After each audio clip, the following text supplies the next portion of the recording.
الحمد لله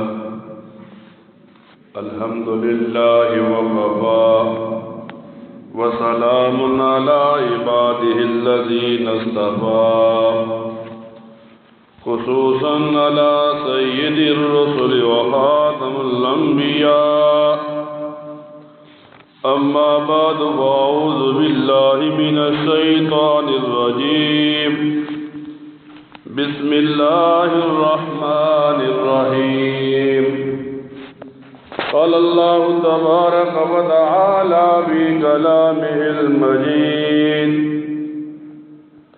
لقد خلقنا الإنسان في أحسن تقويم صدق الله مولانا العظيم إن الله وملائكته يصلون على النبي يا أيها الذين آمنوا صلوا عليه وسلموا تسليما اللهم صل على محمد وعلى آل محمد كما صليت على إبراهيم وعلى آل إبراهيم إنك حميد مجيد اللهم بارك على محمد وعلى آل محمد كما باركت على إبراهيم وعلى آل إبراهيم إنك حميد مجيد۔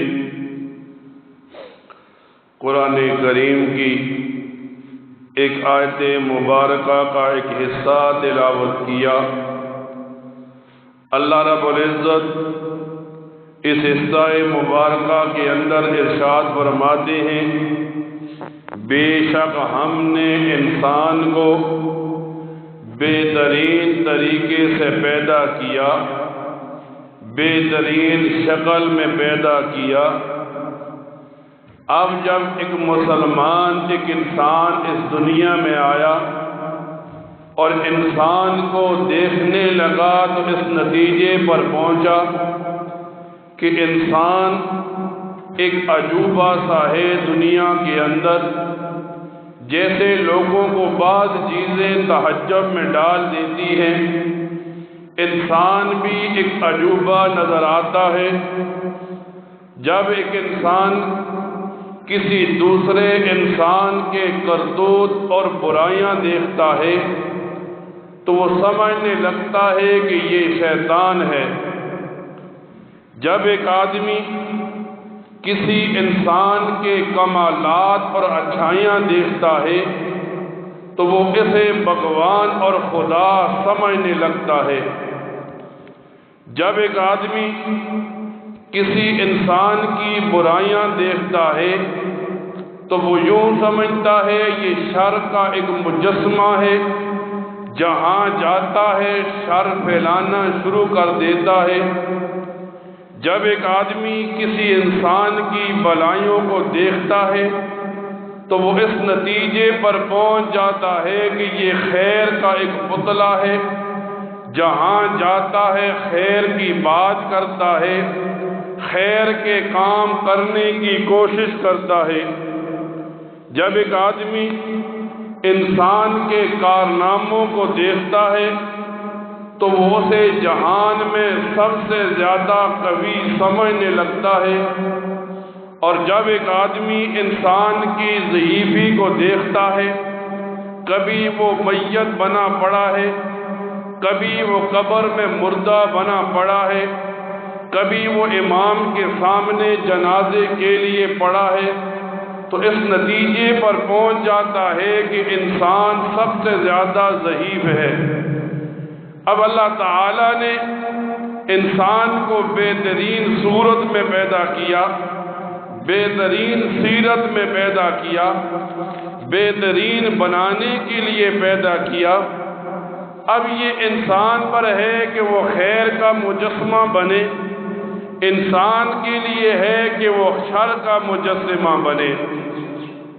فرماتے ہیں علماء کتابوں میں یوں لکھتے ہیں جب اللہ تعالیٰ دنیا میں کسی انسان کے ساتھ خیر کا معاملہ کرتے ہیں تو اسے اپنے عیبوں پر مطلع کر دیتے ہیں، اور جب اللہ تعالیٰ کسی آدمی سے ناراض ہوتے ہیں تو اسے اپنے عیبوں سے اوجھل کر دیتے ہیں۔ مثال کے اندر ہم مسلمان ہیں، نبی کریم صلی اللہ علیہ وسلم کے امتی ہیں، جیسے ہی ہم نے کلمہ پڑھا 5 نمازیں فرض ہو گئیں۔ اب ایک آدمی نماز پڑھتا ہے، جیسے پڑھتا ہے یہ اس کا اپنا کام ہے، لیکن نماز کا فریضہ مرد کے لیے، عورت کے لیے، بچوں کے لیے، بوڑھوں کے لیے، سب کے لیے تھا۔ ایک آدمی نماز پڑھنے کے لیے آیا، اب یہ نماز کا فریضہ جیسے بھی ادا کرے، سامنے مسلمان کو دیکھے تو اپنے وہم و گمان میں بٹھائے یہ سامنے نماز پڑھنے والا مجھ سے بہتر ہے، کہ اللہ تعالیٰ نے اسے اپنے گھر بلایا، اسے سجدے کی توفیق دی، اسی نیک کام کرنے کے لیے اپنے گھر میں چھوڑا۔ جب انسان اس دنیا میں لوگوں کو اچھا سمجھنا شروع کر دے، اپنے آپ کو گنہگار سمجھنا شروع کر دے، وہ سمجھ لے وہ اس دنیا کے اندر شہادت پانے والا آدمی ہے۔ لیکن آج زمانہ الٹا چل پڑا، جو آدمی 5 نمازیں پڑھ لیتا ہے، جو آدمی تھوڑے سے اچھے کام کر لیتا ہے، اب وہ لوگوں کی طرف انگلی اٹھا کر ان کے گناہ گننا شروع کر دیتا ہے۔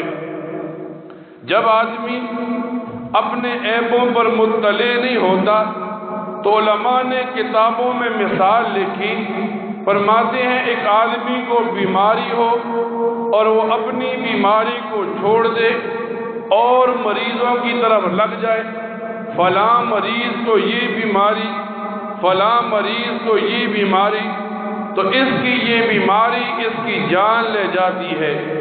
تو علماء لکھتے ہیں بیماری کی وجہ سے جب اپنی بیماری سے غفلت پائی تو جان لے گئی، لیکن جب اپنے عیبوں سے غفلت پائی تو ایمان لے گئی۔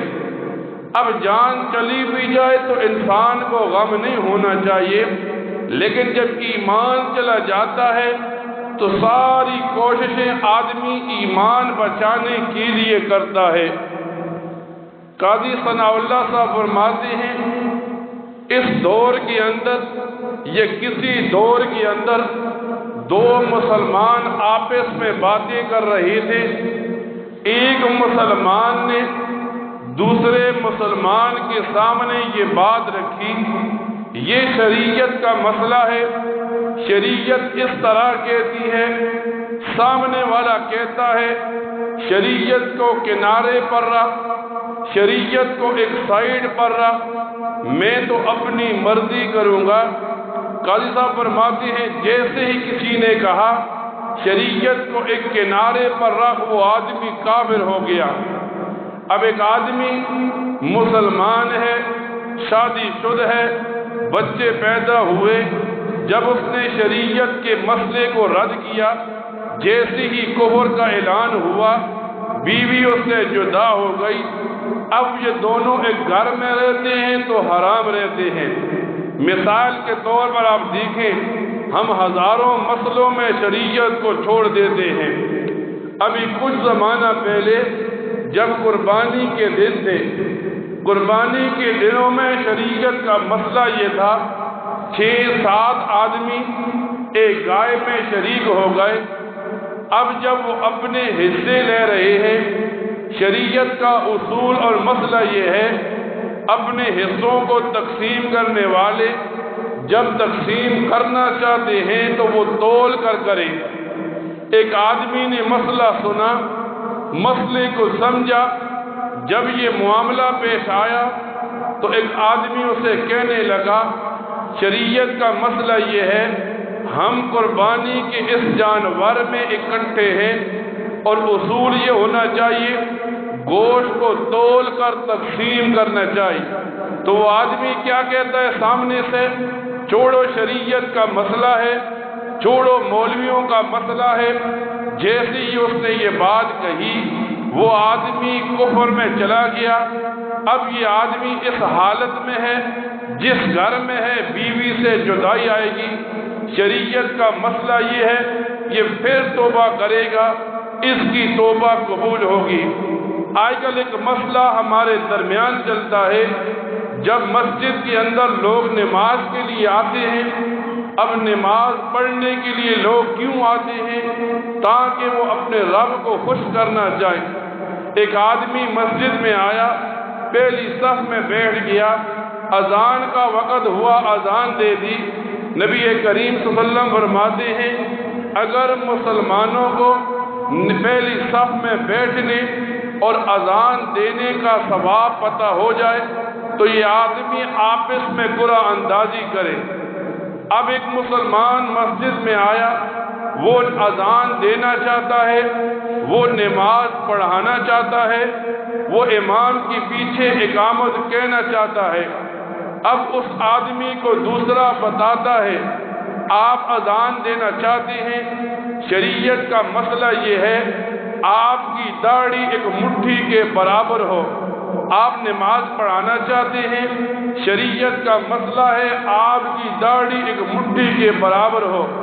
آپ امام کے پیچھے کھڑے ہیں، اقامت کہنا چاہتے ہیں، آپ امام کے نائب ہیں، آپ کی داڑھی ایک مٹھی کے برابر ہو۔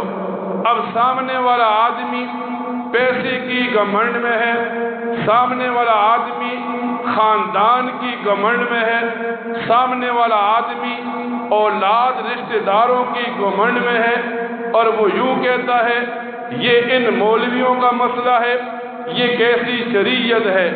علماء لکھتے ہیں فتاوی جات میں جیسے ہی اس نے شریعت کا مذاق اٹھایا گویا وہ آدمی کلی طور پر کافر ہو گیا۔ اب ہم یہ باتیں نہیں سوچتے، ہم اپنی ان غلطیوں کو نہیں جانتے، ہم چاہتے ہیں جیسے ہم ہیں ایسا ہی اسلام ہو جائے، جیسے ہم ہیں ایسی ہی شریعت ہو جائے۔ اب ایک آدمی جب اپنی غلطیوں کو ٹٹولتا ہے، اپنے گریبان میں جانگتا ہے، اگر کسی مسجد میں کوئی عالم کوئی امام نہیں بتا سکتا یہ اس کی اپنی مرضی ہے، لیکن ایک آدمی کو مسئلہ پہنچ جانا، نبی علیہ السلام فرماتے ہیں ہمارا کام ہے بتا دینا، اگلے کا کام ہے عمل کرنا۔ اب نبی علیہ السلام تو ابو جہل کو دعوت دیتے رہے، اور یوں آتا ہے کتابوں میں نبی علیہ السلام نے ابو جہل کو سب سے زیادہ اسلام کی دعوت دی، لیکن چونکہ اس کے اندر یہ بات نہیں تھی کہ اسے ہدایت ملتی تو وہ کافر مر گیا۔ اسی لیے ہم مسلمان ہیں، ہم یہ جاننا چاہیے کہ ہمارے اندر کتنی غلطیاں ہوتی ہیں۔ کسی نے حضرت لقمان حکیم سے پوچھا آپ اتنے زیادہ دانا کیسے ہو گئے؟ تو لقمان حکیم کہنے لگے میں لوگوں کی غلطیوں کو دیکھتا رہا اور ان سے عقل پڑھتا رہا۔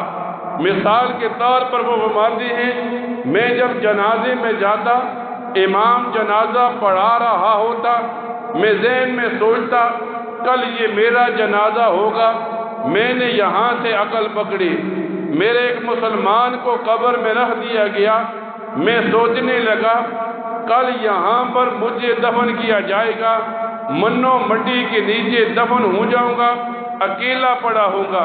فرماتے ہیں میں نے عقل پکڑی۔ پھر فرماتے ہیں جب ایک آدمی ایک مسلمان اپنے آپ کو کہتا ہے اس دنیا میں آیا ہے، اب نوجوان آدمی ہے، نوجوان کا جوانی کا گھمنڈ ہوتا ہے، فرماتے ہیں ایک آدمی کسی بوڑھے کو دیکھتا ہے تو ذہن میں یہ بات لے آتا ہے عمر تو زیادہ ہے گناہ بھی زیادہ ہوں گے۔ حضرت لقمان فرماتے ہیں جب کسی بوڑھے آدمی کو دیکھے تو ذہن میں یہ بات بٹھائے اس کی عمر زیادہ ہے، اس کی نیکیاں مجھ سے زیادہ ہے، اس لیے یہ مجھ سے اچھا ہے۔ اپنے سے چھوٹے کو دیکھے، اب جب چھوٹے کو دیکھا تو ذہن پہ بٹھائے اس کی گناہ مجھ سے کم ہے عمر کی وجہ سے، اس وجہ سے یہ مجھ سے بہتر ہے۔ آج ایک مسلمان جب اپنے آپ کو سب سے صحیح سمجھنے لگا تو یہ انتشار کا دور آ گیا، یہ فساد کا دور آ گیا۔ ایک آدمی کو مسئلہ پتہ ہوتا بھی ہے لیکن مسئلے پر عمل کرنے کی کوشش نہیں کرتا، شریعت کا اصول واضح ہو بھی جاتا ہے لیکن وہ آدمی شریعت کے اصولوں پر نہیں چلتا۔ تو ایسے آدمی کو علماء بتاتے ہیں اس آدمی کو بتایا جائے تو نیک لوگوں کے ساتھ بیٹھ، علماء کے ساتھ بیٹھ، دینداروں کے ساتھ بیٹھ۔ اس وجہ سے جب یہاں تک آتا ہے کتابوں میں آدمی اپنے دوست کے مذہب پر ہوتا ہے، جس کے دوست نمازی ہوتے ہیں وہ آدمی بھی نمازی بن جاتا ہے، اور جس آدمی کی دوست بے نمازی اور گنہگار ہوتے ہیں یہ آدمی بھی اپنے دوستوں کے رنگ میں ڈلتا چلا جاتا ہے۔ تو ہم دیکھتے ہیں ایک عمر ہوتی ہے پڑھنے کی، لوگ دین کا علم حاصل کر لیتے ہیں، لیکن ایک آدمی بڑی عمر کا ہو جاتا ہے، اب وہ دین کا علم حاصل کرنا چاہتا ہے لیکن شرم کی وجہ سے نہیں کرتا، مسئلہ پوچھنا چاہتا ہے لیکن شرم کی وجہ سے نہیں پوچھتا۔